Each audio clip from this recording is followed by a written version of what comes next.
Magandang araw sa atin lahat mga kababayan, saan man panig kayo ng daigdig naron. Dito na naman tayo sa another episode ng ating Badong Aratlis Vlogs. Pag-uusapan natin ngayon, ito po, no, napakalaki po ng impact na ginawa nitong pagtatanong ni Robin Padilla hinggil dito sa aliases ng ating mga bayani. Talagang nagimbal po sila, no? Nawindang ang mga kalaban, mga Duterte diehard haters dahil po sa paraan ng pagtatanong ni Robin Hood. Sa totoo lang po, nakakabilib kay Robin Hood kasi single-handedly ipinakita po niya yung kahalagahan ng pag-aaral ng kasaysayan. Ito ang malaking impact sa lahat po ng senator judges so far. Bagamat aminado tayo na yung mga hirit po na magkapatid na niya Cayetano ay hirit po ng pangmatalinong hirit, di ba? Tapos si Amy Marcos, yung masundot niya talagang direkta. Pero ang may pinakamalaking impact po talaga, ito pong mga paraan ng pagtatanong ni Robin Hood Padilla, simple, nauunawaan mo yung pinupunto. Hindi po kinakailangan ng napakahabang paliwanagan o pagtatanungan na nauwi lang po sa, kumbaga, nasisimplify po ni Robin Padilla ang lahat ng bagay na umaani po ng sangkatutak na reaksyon ngayon. Lahat po, pati po yung, lalong-lalo na po yung oposisyon. Grabe po ang reaksyon nila. Alam niyo po sa mga dilawan, banal po yung mga pangalang Ninoy Aquino, Cory Aquino, Noynoy Aquino, no? Banal po yan. Parang binanatan mo ang Santo Papa kung ikaw ay Katoliko, no? Ganyan po, kasagrado sa kanila. No? Kaya kahit hindi po nila naunawaan, actually, hindi naman po binabanatan ni Robin Padilla yung mga bayani. Hindi rin po binabanatan ni Robin Padilla si Ninoy Aquino. Damir,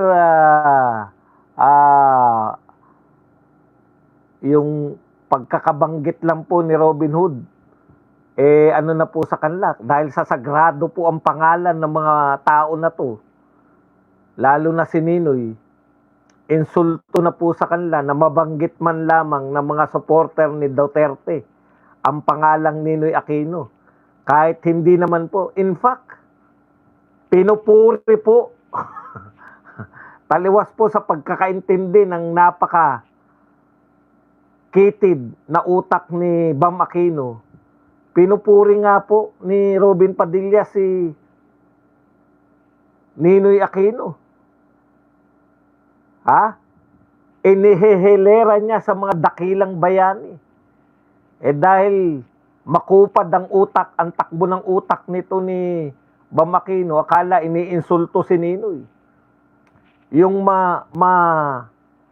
mabanggit lang ng mga Duterte supporters o mga kaalyado ng Duterte yung pangalan ni Ninoy, parang sa kanila, nandidiri na sila.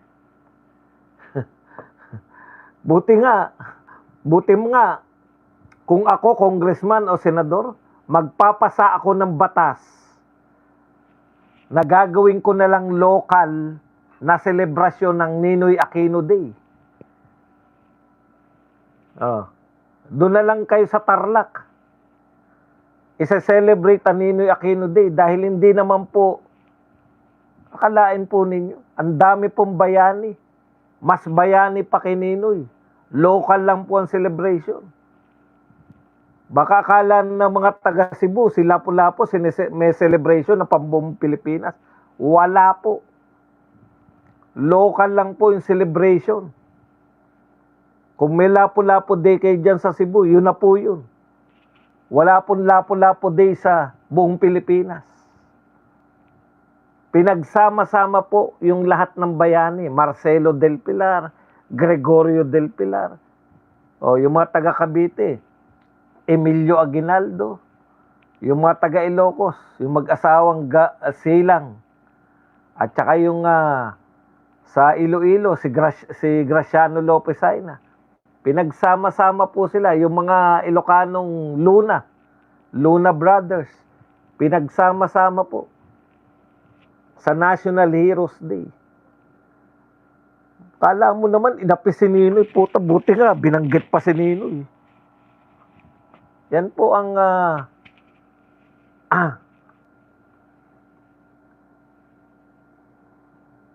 kaya nga hindi natin bayani, di ba? Bayani, tapos sineselebrate natin dahil sa batas na ginawa ng mga sip-sip kay Cory.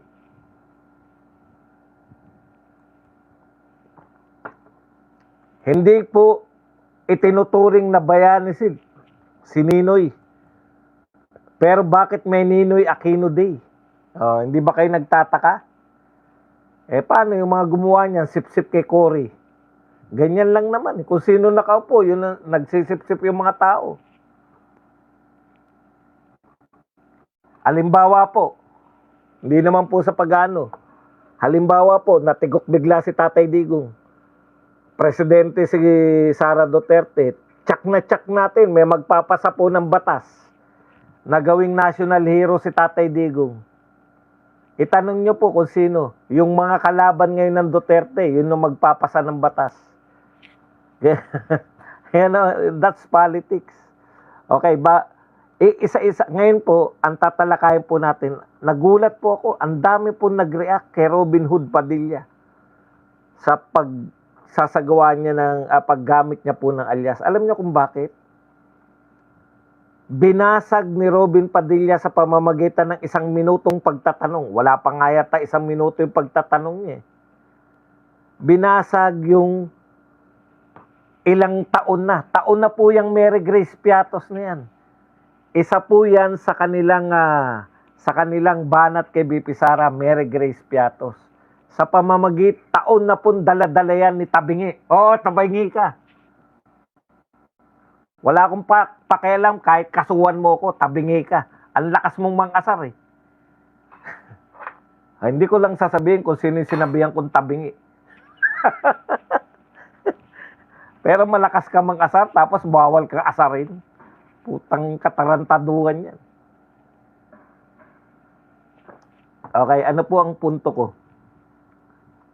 Ano na nga yun? Taon na nilang dala-dala yan eh. Mary Grace Piatos, wala kasi silang ebidensya laban kay BP Sara.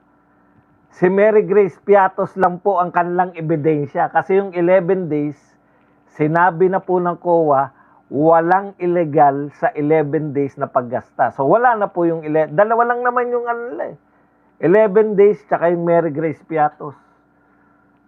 Dahil si Robin Hood Padilla, pinakita po niya na yung mga bayani nga natin ay gumamit ng alias.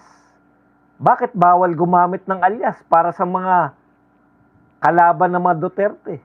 O, di ba? So napaisip po ang lahat. Ako natutuwa kasi historian po kami. Mga adik po kami sa history.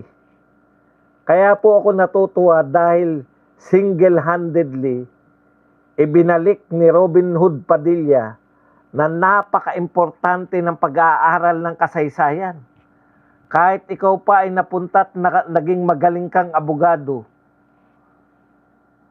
kinakailangan mo pa rin yung pagsusuri sa kasaysayan para hindi ka maligaw. Alam niyo po, walang mayamang bansa na walang pagmamahal sa kasaysayan. Lahat po ng umunlad na bansa, diyan po nagsisimula. Yung mga Amerikano, nakita nyo naman.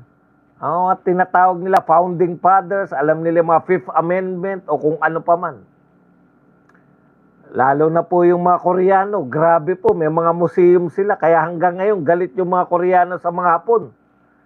Dahil po sa ginawa ng pananakop ng mga Hapon sa mga Koreano nung araw. Yung Incheck, galit pa rin sa Hapon hanggang ngayon sa pananakop nila. Yung Hapon, galit po sa sarili.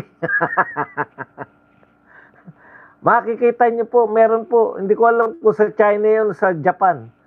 Nangyari po yung mga pagtataksil nung merong rebulto doon na sinasampal ng mga tao. Hanggang ngayon, galit yung mga tao. Nangyari po yun, mga bago pa yata pinanganak si Kristo.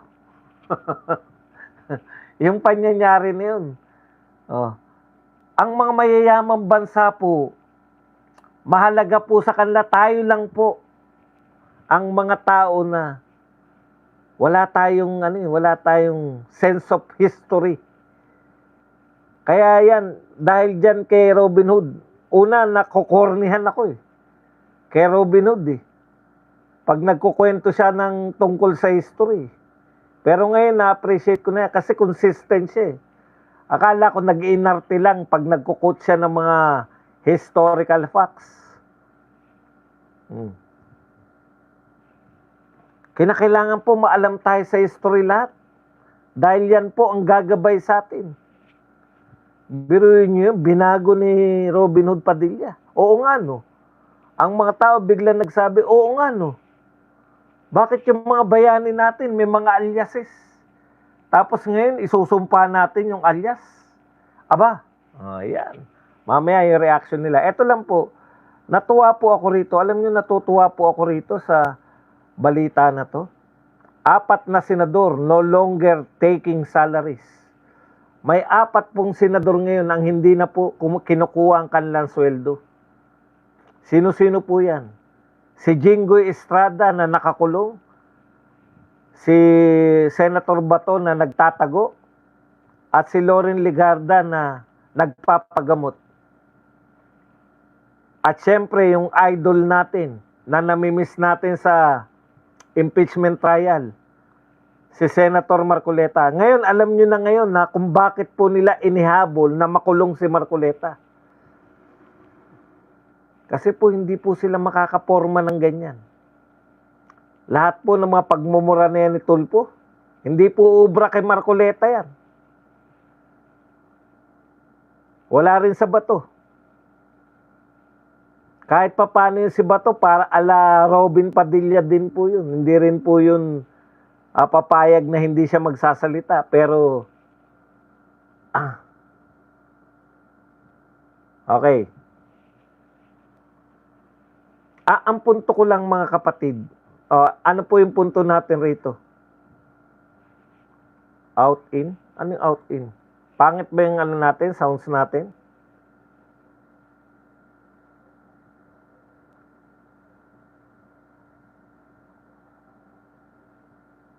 Ano yung out-in?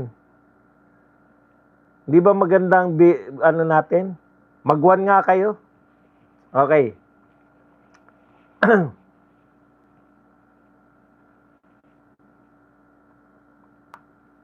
Baka po na-misplace nyo yung hindi nyo po nabalitaan ito at hindi binabalita to ng mga hindi bayarang media.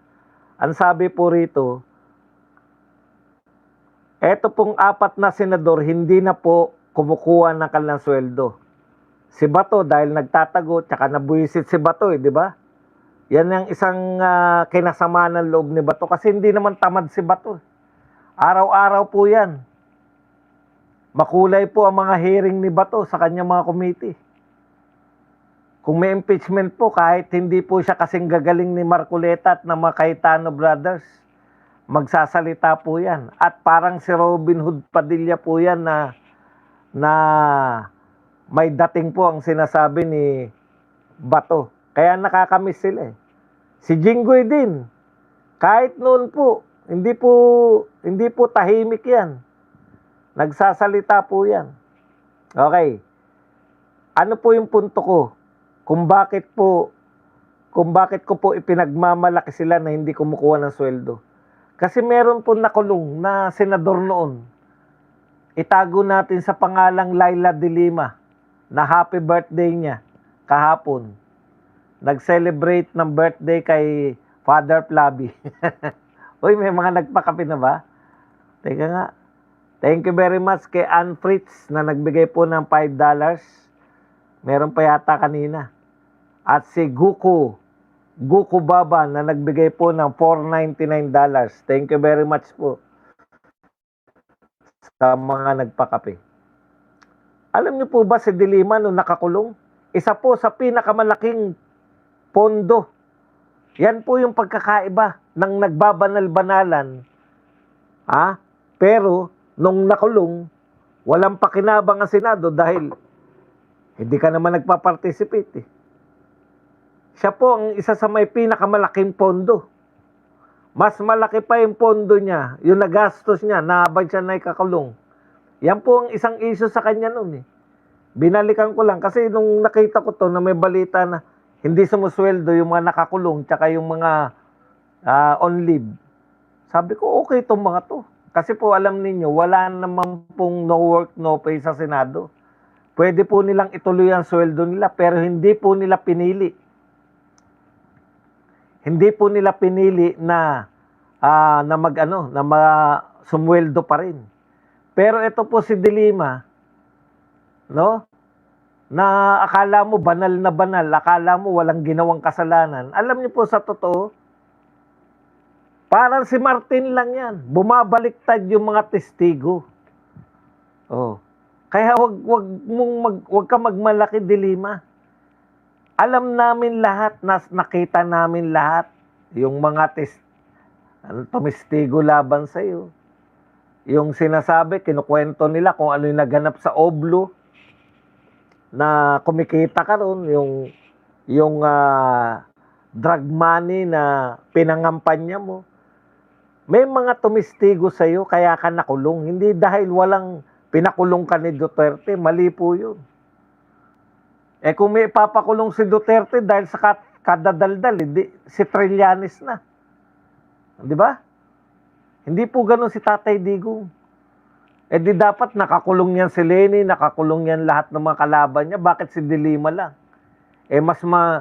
Mas masakit nga bumanat si Trillanes kaysa kay Dilima. Bakit laya si Kiko Pangilinan at saka to si Risa Ontiveros? Hindi po nakakulong si Dilima dahil siya ay bumabatikos kay Duterte. Yun nga, yung mga nabanggit ko, dapat nakakulong sila. Kaya ka nakakulong dahil may tumestigo sa iyo na ikaw ay tumatanggap ng drug money nung araw. Bumaliktad. Katulad ng kay Martin, bumaliktad si Gutesa. Ano ba tingin natin kay Gutesa? Nung bumaliktad si Gutesa, bilib pa ba tayo? Ganun lang yung nangyari kay Laila de Lima.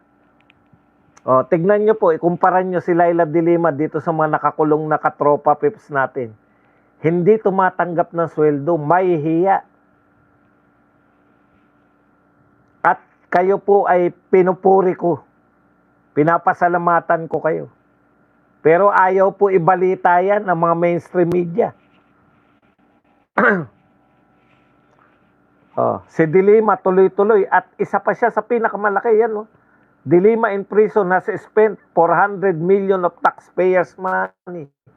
Nakakulong ka, paano ka nakagastos ng 400 million? Tuloy po ang budget ni Dilima sa lahat.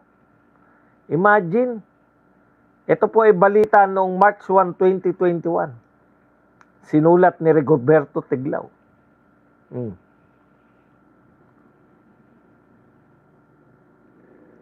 Naisip ko lang na i-research kasi nga natuwa ako na hindi pala sumusweldo sila Marcoleta ngayon. Ngayon, punta na po tayo. Isa po sa mga bumira dito po kay Robin Padilla. Grabe pa yung ginawa nito ni Igan. Ikinumpara talaga ni Igan, no? Igan na Arnold Flavio. Ikinumpara niya pa yung sarili niya. Ayan siya, Tatlo sila, si Andres Bonifacio, si Jose Rizal, at saka si Igan na sumasakal kay Robin Hood Padilla. Tindi, no? Ganyan po bumanat si Igan. Kala mo talaga bayani rin siya. Kahilera niya rin si Andres Bonifacio at saka si Jose Rizal. Parang nawawala na. Unti-unti na nawawala yung buko. Napupuna ka, panipis na ng panipis tayo, Badong. Ito po ang sinabi ni Igan, no? tungkol po rito. Kapal ng mukha. Putya, bakit mo sasakalin si Robin Hood? Tindi, no? Sabi po ni Igan, hindi ako magdadalawang isip na sumama kina Jose Rizal at Andres Bonifacio na ipaalala kay Senator Judge Robin Padilla malaking pagkakamali na idamay pa niya mga bayani sa paggamit ng aliases. O, kita mo? Alam mo, Igan, talagang troll ka na lang troll. Ganyan din lahat sinasabi ng mga troll Bakit mo dinadamay yung mga bayani? Robin Hood. Pero meron po tayong susuriin dito sa sinabi ni Igan. Tignan nyo po, hindi ako magdadalawang isip na sumama kina Jose Rizal at Andres Bonifacio. Talaga? Igan, talaga? Alam mo ba ang sinasabi mo?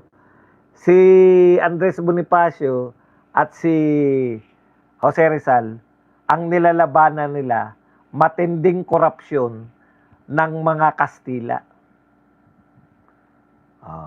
Kasi talaga naman, magnanakaw sila Padre Damaso, di ba? Yan yung nilarawan ni Jose Rizal sa mga nobela niya Ang pinaka-kontrabida, mga pare Sila Padre Damaso, si Padre Salvi. Sa mga hindi po nakaalam ng sinulat ni Jose Rizal, No Limit Tangere, i-chismis ko na po sa inyo yung buong istorya. Bakit nagalit po ang mga Pilipino nung nabalitaan po nila, nabasa nila yung si Maria Clara po ay anak ni Padre Damaso. Dahil ginahasa ni Padre Damaso ang nanay ni Maria Clara. In return, si Maria Clara naman po ay pinagsamantalahan din ni Padre Salvi. Hindi po to yung mga istorya na revolution, hindi po.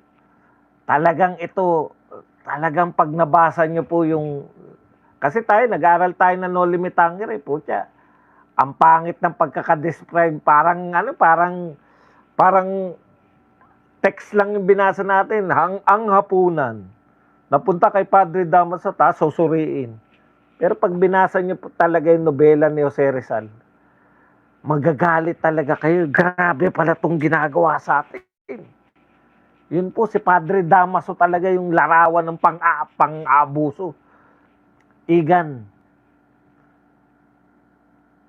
ang nilabanan ni Jose Rizal at ni Andres Bonifacio, pang-aabuso, corruption ng foreign power. Anong sinasabi mong hindi ka magdadalawang isip na sumama? Talaga? Hindi ka magdadalawang isip na sumama? Ngayon nga, may laban tayo ngayon Laban lang sa corruption, hindi laban sa world power. Alam mo bang Spain? World power siya noong araw. Sinakop tayo. Foreign power siya. Napakalakas ng nilabanan, hindi ka magdadalawang isip. Putya, ngayon nga, Pilipinong magnanakaw lang sa flood control, hindi mo malabanan Alam mo, Igan, hindi mo kami madadala sa tokis mo. Kailan mo binanatan si Martin Romualdez at si BBM tungkol sa flood control? Natuwa ka pa nga nung bumaliktad si Gutesa, di ba? Pag may bumabaliktad na mga testigo laban kay Martin Romualdez, natutuwa ka pa Ang kalaban ni Andres Bonifacio at saka ni Jose Rizal, foreign military world power. Imperialista, kolonyalista pala, nangolonya, malakas na power. Sasabihin mo, hindi ka magdadalawang isip na sumama kay Jose Rizal at kay Andres Bonifacio. Utot mo. Yung laban nga sa corruption sa flood control, hindi ka na makasama ng mga Pilipino Sasabihin mo pa, lalaban ka sa world power noon. Hindi ako naniniwala. Bulahin mo, lelang mo. Tuloy po natin.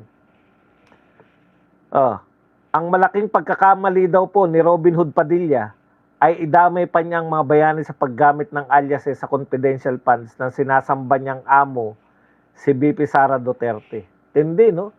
Tindi maglarawan, no? Yan po ang ating mga hindi bias na media.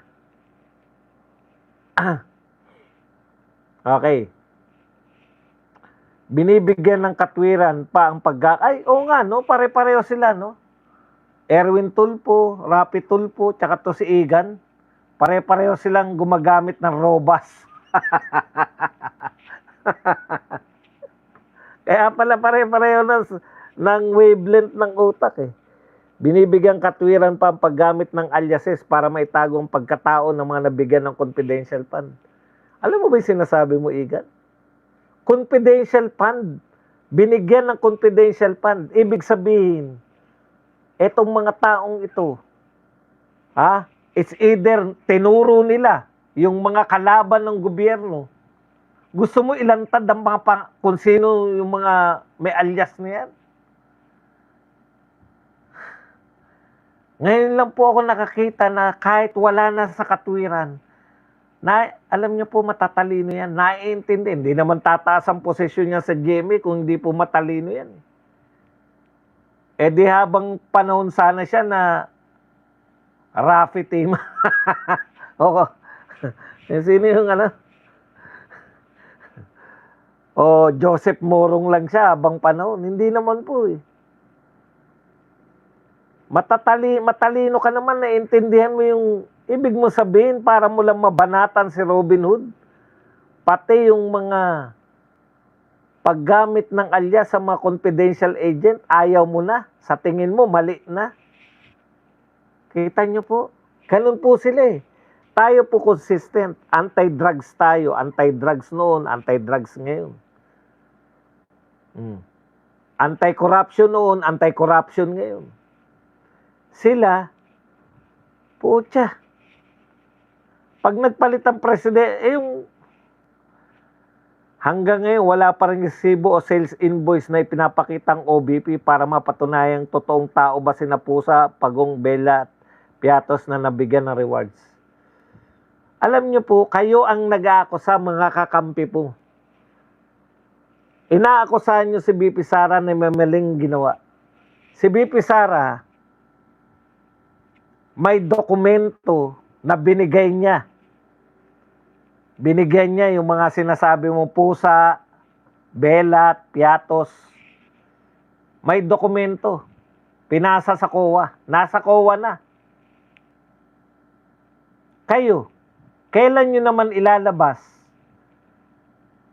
yung mga testigo o dokumento o ebidensya na ninakaw ni BP Sara yan? Wala na lang, ipapahiwatig nyo lang. Ang gusto nyo sabihin, pag walang official receipt, ang sinasabi nila, walang official receipt, therefore ninakaw yan ni BP Sara. Hindi nyo pwedeng masabi yun, di ba? Eh bakit nyo kinakasuhan si BP Sara? Bakit nyo pinatatanggal sa pwesto? Kung wala naman kayong ebidensya at testigo na nagsasabi na yung mga yung pinaghihinalaan ninyo ay talagang napunta kay BP Sara. Hindi ang depensa ang dapat magpatunay ng krimen. Yung prosecution, yung mga kakampi mo. Huwag niyong baliktarin ang sitwasyon. Kahit nga hindi magsalita yung depensa. Ang sasabihin lang ng depensa, mga judges, wala po silang napatunayan na si BP Sara ay nagkasala. Paano po natin paparusahan kung wala pong ebidensya at testigo na nagsasabi na si BP Sara ay ibinulsa niya yung confidential fund? Hindi na po kinakailangan magharap pa ng sabi nga, ang depensa, hindi po niya kinakailangang i-prove na walang kasalanan si BP Sara. Yung hindi mapatunayan ng prosecution na walang kasalanan, sapat na po yun. Kasi kayo nag-aakusa eh. Kakampi mo, Arnold Clavio, nag-aakusa. Paano nyo aakusahan yung tao kung sasabihin nyo, wala kayong pinakita resibo? Ang inaakusan nyo ba kay BP Sara ay wala siyang resibo? Kung yun lang po sinabi nyo, hindi po impeachable offense yun. Samantalang ang sinabi ni ng kampo ni BP Sara, ng mga testigo, na pabor kay BP Sara, ang sinasabi nila, may acknowledgement receipt. Oh, bawal ba ang acknowledgement receipt? Pinagbabawal ba sa confidential fund? Hindi. Badong, kung hindi pala bawal, bakit may notice of disallowance? Ano po bang masama sa notice of disallowance? Impeachable offense po ba yung notice of disallowance? Office of the Vice President lang po bang nakatanggap ng notice of disallowance? O ngayon po, ano natin ha? Actual po to. Hindi ko po alam kung sino pa po ang may notice of disallowance, pero actual lang po natin. Ipapakita ko lang po sa inyo na hindi po yan kakaiba. Katulad ng gusto nyong palabasin. Ito po, mag-search po tayo ngayon ng mga nakatanggapan ng notice of disallowance. Office,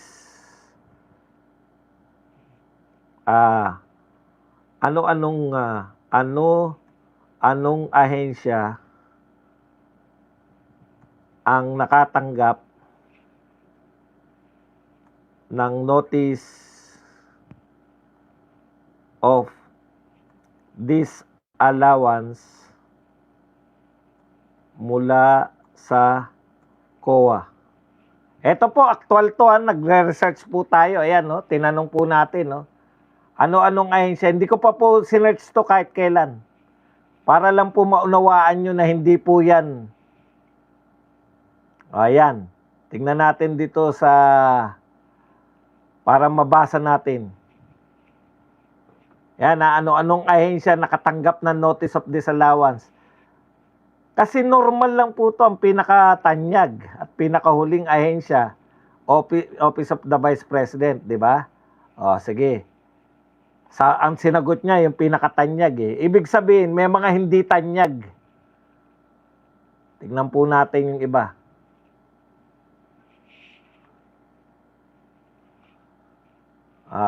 Yan, sa office. O, ito po. Department of Public Works and Highways. Ayan po, magkano po yung notice of disallowance nila?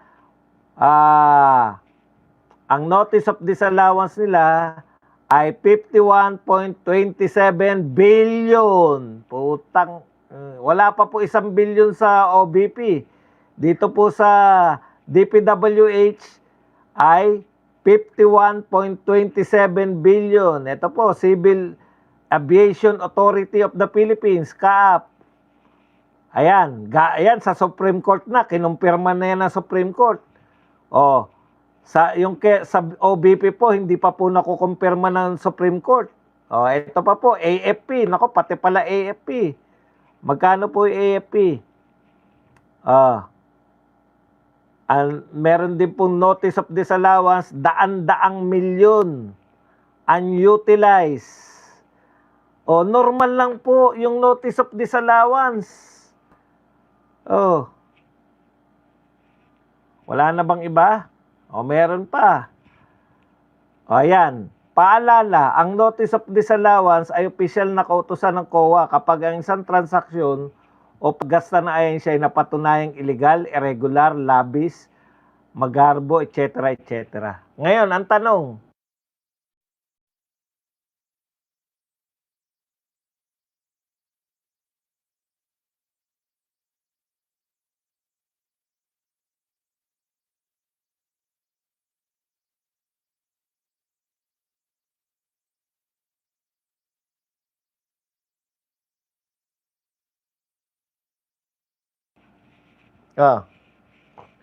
hindi ko po alam yan na meron palang notice of disallowance. 51 billion yung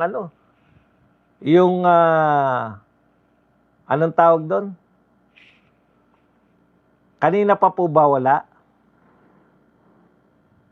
Okay, ulitin lang po natin. Ang ginawa po natin ngayon, nag-eksperimento ko actual po, nag-search tayo sa internet, ano-ano ang may existing na notice of disallowance maliban po sa Office of the Vice President. So ang lumabas po, ito po, Department of Public Works. Magkano po ang notice of disallowance? 51.27 billion. Billion po. Okay. Meron pa po siya, bukod po sa notice of disallowance, meron pa pong notice of suspension na 107.77 billion. Oh. Pinag-uusapan natin sa OBP, million lang eh.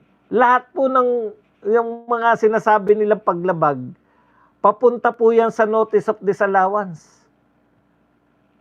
Kinukundi na po ba natin na masamang tao si Vince Dizon dahil meron po silang notice of disallowance din? Wala. Pero akala nyo, krimen kasi notice of disallowance. Hindi po siya krimen. Bakit nyo po tatanggalin? Ito po, Civil Aviation Authority. Kinumpirma na ng Supreme Court. Kinumpirma na ng Supreme Court yung kanilang notice of disallowance. Ibig sabihin, final na. Meron po bang nakulong sa Civil Aviation Authority of the Philippines? Hindi po to kakulong, hindi po siya kasi krimen.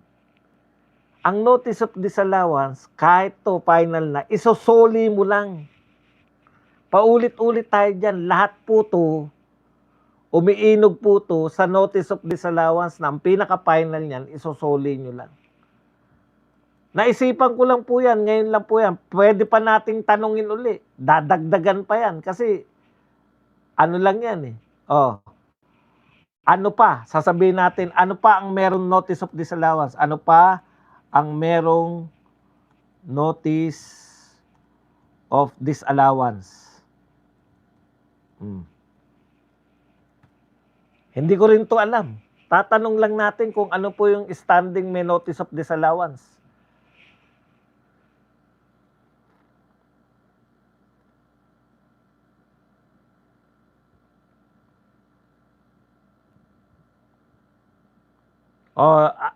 Kaso mali na sagot tong hinayupak na natin.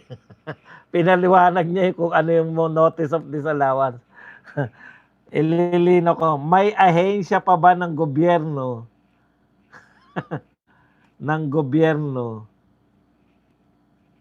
ang may standing notice of disallowance?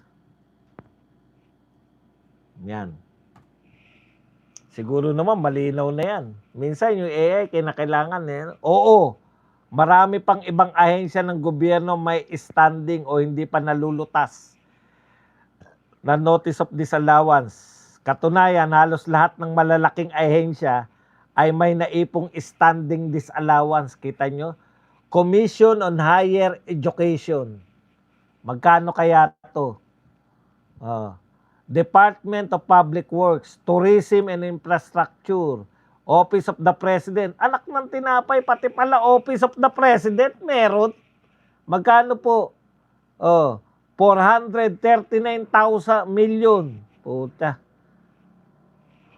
Mas malaki pa sa Office of the Vice President. Mga universities, state colleges and universities. Bakit tumatagal ang standing ND? Karapatan, dahil merong karapatan mag-apila o due process. Yung iba naman, nung final na, hinuhulog-hulugan kasi hindi kaya. Pwede pa palang hulugan. Naknang po pa. Imagine niyo yun, nagkakandara pa tayo na impeach si BP Sara. Ang dami palang may notice of, ayun nga po yun, ang paglabag po sa COA ay hindi po impeachable offense. Ang impeachable offense po, kinakailangan po patunayan ninyo na yung pera ng gobyerno ay ninakaw ni BP Sara. Wala ngang testigo, walang ebidensya. Sasabihin nyo, alias, putang. Nililito nyo lang yung mga tao. Hindi na po malilito ang mga tao kasi may mga tagapagpaliwanag katulad ni Badong Aratilis. Hindi po ako nagyayabang. Ang dali lang naman pong, alam nyo po, sabog-sabog po ang impormasyon. Sa dami po ng impormasyon, ngayon sa atin, kahit saan may impormasyon, maraming fake news, maraming sabog-sabog na impormasyon, kinakailangan po talaga namin, kami po, opo, pinangangatawanan ko na kami po ay mahalaga yung papel namin, kami mga vlogger. Kasi kami yung tagapagpatahi ng mga sabog-sabog na impormasyon. Sa madaling salita, hindi po lahat ng paglabag ay karumal-dumal na krimen. Lalo na po yung mga sinasabi nilang paglabag ni BP Sara. Paglabag, bumili ng gamot. Putang, saan nakakita? Hindi po ninakaw, bumili ng gamot. Paglabag. Diba? Gumamit ng alias, paglabag. 11 araw, paglabag. Pwede po siya maging paglabag. Kaya nga may notice of disallowance na . Pero ang notice of disallowance, hindi pa po final yan. Hindi pa man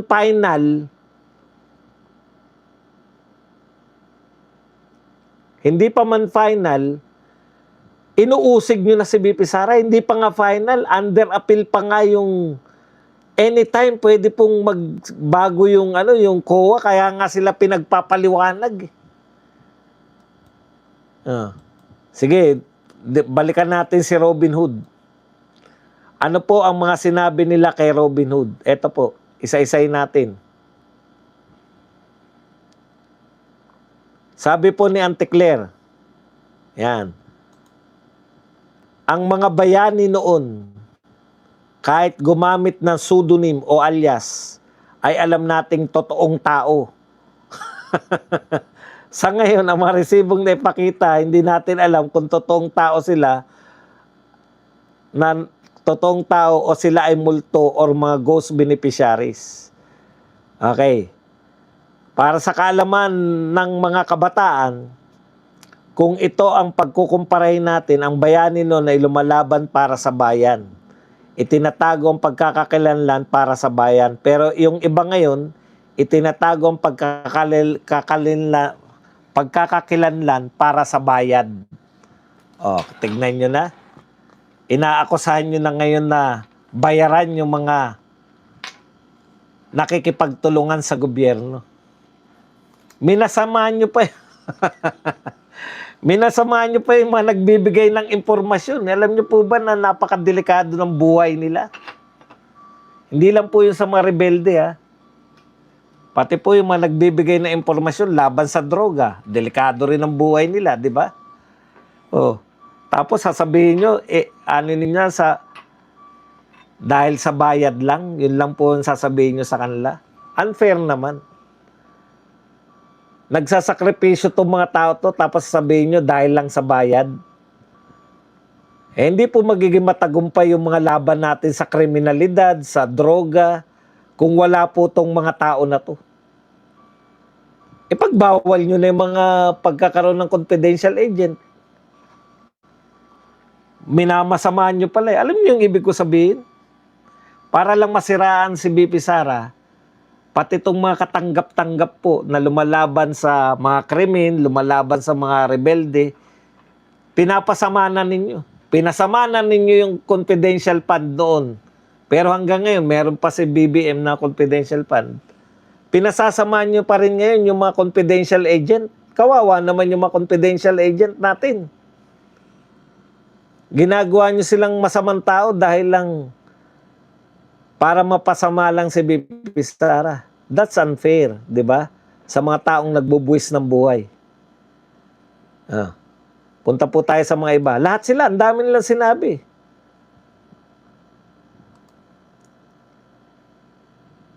So, sobrang dami, wala akong makinig. Isa-isahin po natin yan. Si Auntie Claire yun, yung nagsabi nun, Ito naman po ang sinabi ni Ronald Llamas. Ugok lang ang magkukumpara sa ating mga national hero sa mga Pagong, Pusa, Belat at mga Mary Grace Piatos ni Sara. Naging kay Sara na di ba? O ugok daw si Robin Hood Padilla. Ito lang masabi ko sa iyo, Ronald Llamas. Ang pangit ng katwiran mo.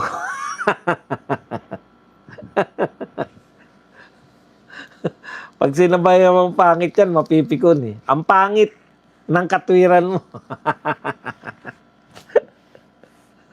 Ugok ba si Robin Hood? Gusto nyong palabasin na ugok si Robin Hood dahil napatanggap sa pamamagitan ng pagsasabi ni Robin Hood na ang mga bayani natin ay gumamit ng alias, pati po si Ninoy ay gumamit ng alias. Yung litanya ninyo na masama ang paggamit ng alias, masamang tao si Mary Grace Piatos, nabura sa isang iglap ni Robin Hood. Ilang taon yung pinopropaganda si Mary Grace Piatos sa isang iglap? Isang tanong lang ni Robin Hood na naging malinaw po sa mga tao, hindi naman pala masama ang paggamit ng alias. Si Jose Rizal may Laong-Laan at Dimasalang. Kaya po tayo may kalye dyan sa Maynila. Yung mga taga Laong-Laan at Dimasalang, alam nyo na ngayon na yan po ay alias o pseudonym ni Jose Rizal. Si Bonifacio naman po ay may Agapito Bagong Bayan. Si Emilio Jacinto may Pingkian. At iba pa. Okay. Ito naman po ang sinabi ni Paulo Ortega. Yung mga bayani po natin, yung ating mga heroes, nagkaroon po at gumagamit po at binansagan po ng mga ganitong pangalan dahil pinaglalaban po nila yung bansa. Pinaglalaban po nila yung mga kabutihan na nagawa ng ating mga heroes. Wala kaming pakialam sa'yo, walang sense yung sinasabi mo. Next. Liberal Party. Yan, pumalag ang Liberal Party. Sabi po ng Liberal Party na partido po ni Ninoy Aquino, you do not know Ninoy. Natindi. Ulitin natin. Robin Padilla, you do not know Ninoy. Putang. Ang sinabi lang po ni Robin Hood Padilla, hindi po siya nagkwento ng talambuhay ni Ninoy Aquino. Masyado kayong sensitive. Ang sinabi ni Robin Hood, kilala niyo po ba si Marshal Bonifacio? Tinanong niya lang kung kilala si Marshal Bonifacio. Ang sinabi ni Robin Hood, si Marshal Bonifacio po si Ninoy Aquino. May alias din. Inihilera pa. Imbis na matuwa kayo kay Robin Hood, nagagalit pa kayo. Tangengot kasi kayo. Hinilera nga ni, hindi man karapat dapat si Ninoy dahil hindi naman talaga siya totoong bayani. Hindi nga siya karapat dapat na ihilera kala Jose Rizal, Andres Bonifacio, Marcelo del Pilar. Hinilera pa rin. Kayo pa nagalit?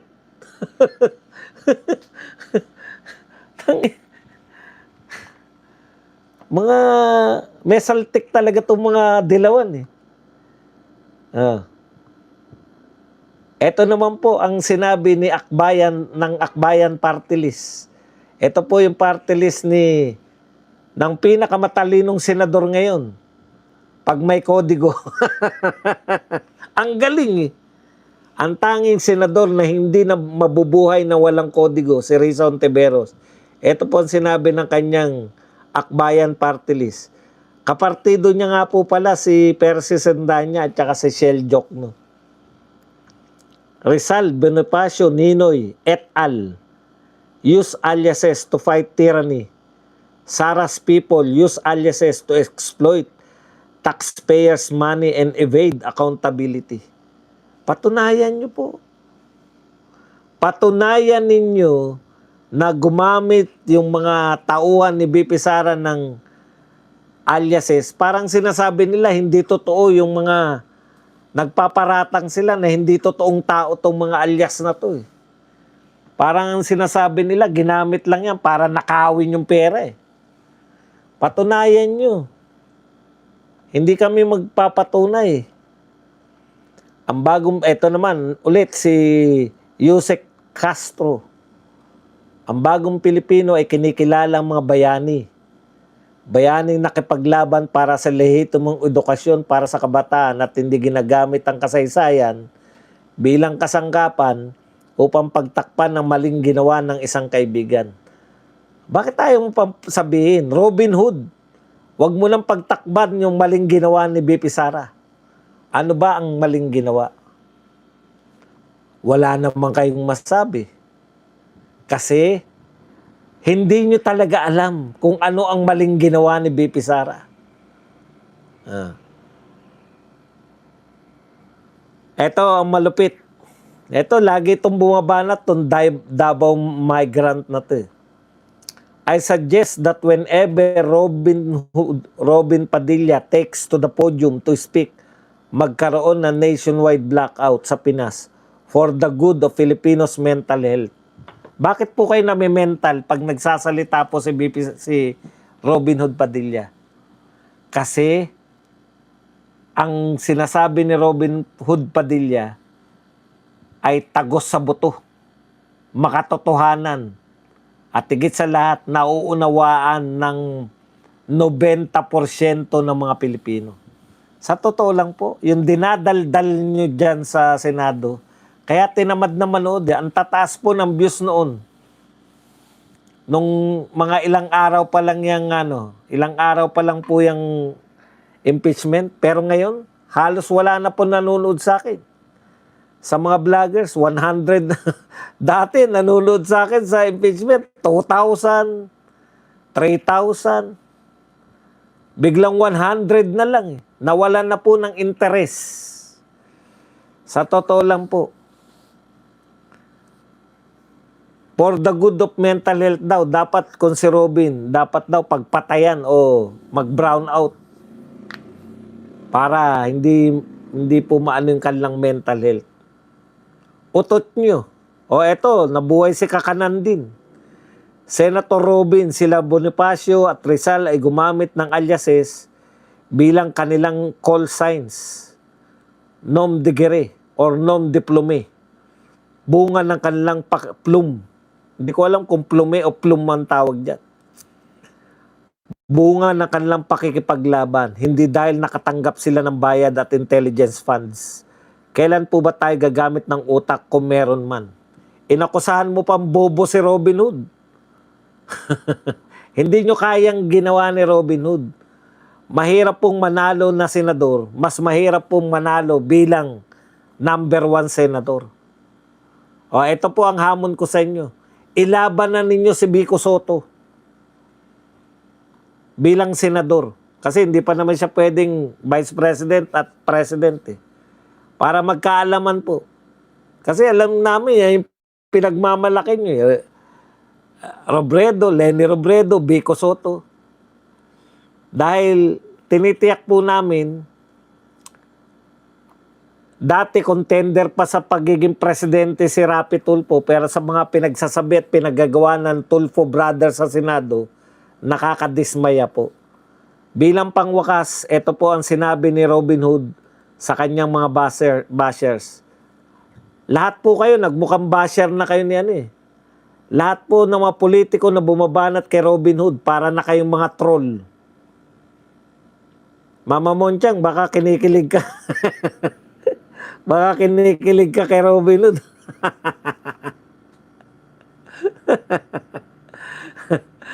Sabi po ni Robin Hood, sa kanyang mga troll, at sinasama ko na po. Ito po kasi, sabi ni Robin Hood, mahilig kasi yung mga yan na gumamit ng netizens Di ba? Netizens. Ito po ang sagot ni Robin Hood. Bashing netizens, you mean trolls. As long as they have food to put in their mouth, I'm happy for them. Yun. Ito pa po sa Tagalog. Diyos mio, magugutom mga troll ko kapag tumigil ako. Kapag tumigil daw po si Robin Hood ng kaaatake at magagandang mga sinasabi sa Senado, baka magutom yung mga trolls. As long as siya po ay nabubuhay yung mga trolls sa kanya, masaya na po si Robin Hood Padilla. Yan lang po ang ating topic. Pwede na kayong magtanong, magbigay ng reaksyon, at higit sa lahat, pwede po kayong magpakape. Ayan.